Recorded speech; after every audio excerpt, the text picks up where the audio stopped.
دوستو یہ رمضان المبارک کا مہینہ بالکل قریب آ چکا ہے. شاید اس وقت اگلے ہفتے تو پہلا روزہ بھی ہو چکا ہوگا. تو یہ چند دن جو باقی ہیں اس میں ہم رمضان کے لیے تیاری شروع کر دیں. عورتوں میں تو بہت جلدی تیاری شروع ہو جاتی ہے کھانے پینے کے لحاظ سے. بھائی سموسے اور کباب اور یہ سب تیار ہو جائے. ٹھیک ہے، یہ بھی اچھی بات ہے، دسترخوان کی زینت ہو جاتی ہے. لیکن اصل چیز، اصل جو تیاری کرنی ہے وہ جو سال بھر بری عادتیں ہمیں پڑ جاتی ہیں ان کو چھوڑنا ہے، تاکہ رمضان المبارک کا مہینہ ہمارا اچھی طرح سے گزرے اور اس مبارک مہینے کے انوار اور برکات ہمیں پورے طور پر نصیب ہو جائیں. تو اس کے لیے پہلے سے اگر ہم تیاری شروع کر دیں گے تو انشاءاللہ تعالی رمضان المبارک کی خوب برکتیں ہمیں نصیب ہوں گی. اس لیے کہ رمضان کا مہینہ جو آتا ہے اس میں روزہ اور قیام یہ دو بہت اہم عبادتیں ہیں.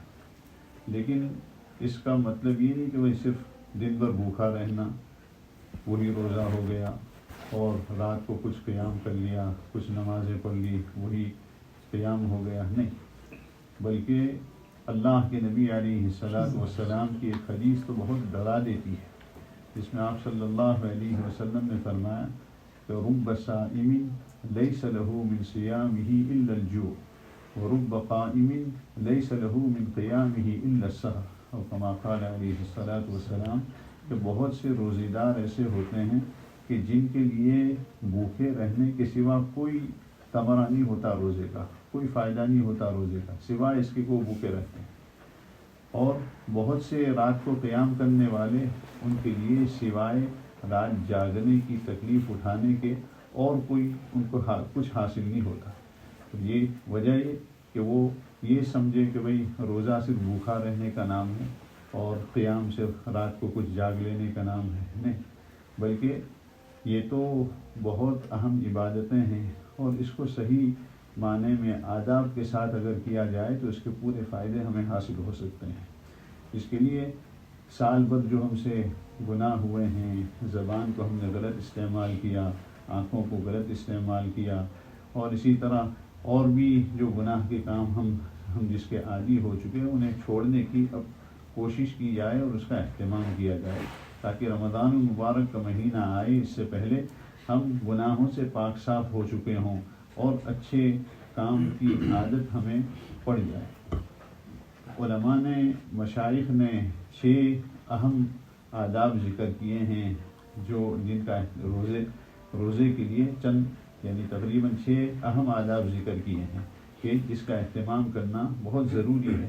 کیوں ضروری ہے؟ تاکہ ہمارا روزہ بھی اللہ کے یہاں قبول ہو جائے، ہمارے رات کا قیام بھی اللہ کے یہاں قبول ہو جائے.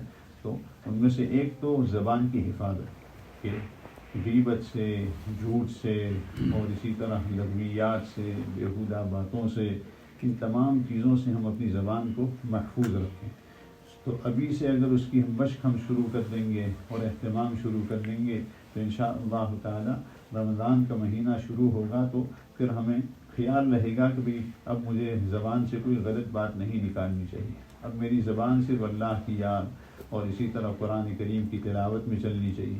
تو ایک تو زبان کی حفاظت، دوسری نظروں کی حفاظت، کہ اب تک جو غلط چیزیں ہم نے دیکھی اب تو ہم طے کر لیں، نیت کر لیں کہ اب انشاءاللہ آئندہ کبھی غلط چیزوں کو نہیں دیکھنا، اور ابھی سے اس کی مشق شروع کر دیں تاکہ رمضان کا مہینہ آئے اس سے پہلے ہمیں عادت پڑ جائے غلط چیزوں سے اپنی نگاہوں کو بچانے کی.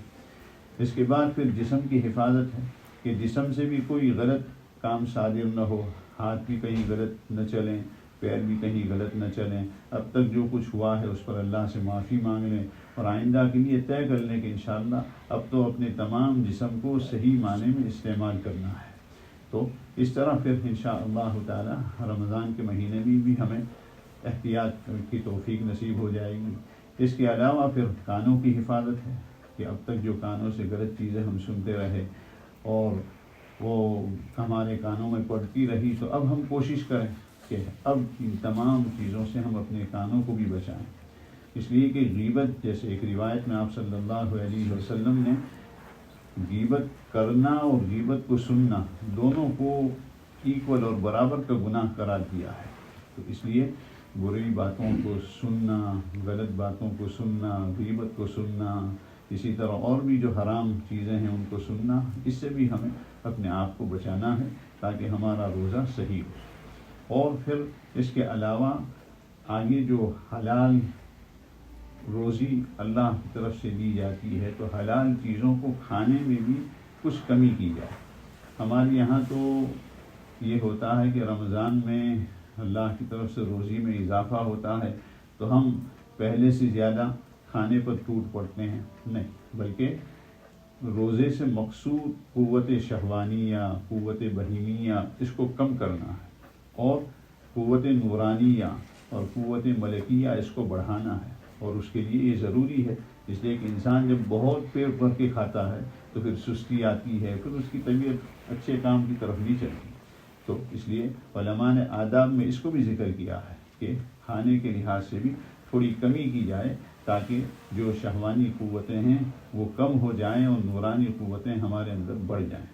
اور پھر چھٹا ادب یہ ذکر کیا ہے کہ ہم ڈرتے رہیں کہ یہ ہمارا روزہ اور ہماری جو عبادتیں ہیں وہ پتہ نہیں اللہ کے یہاں قبول ہوئی یا نہیں.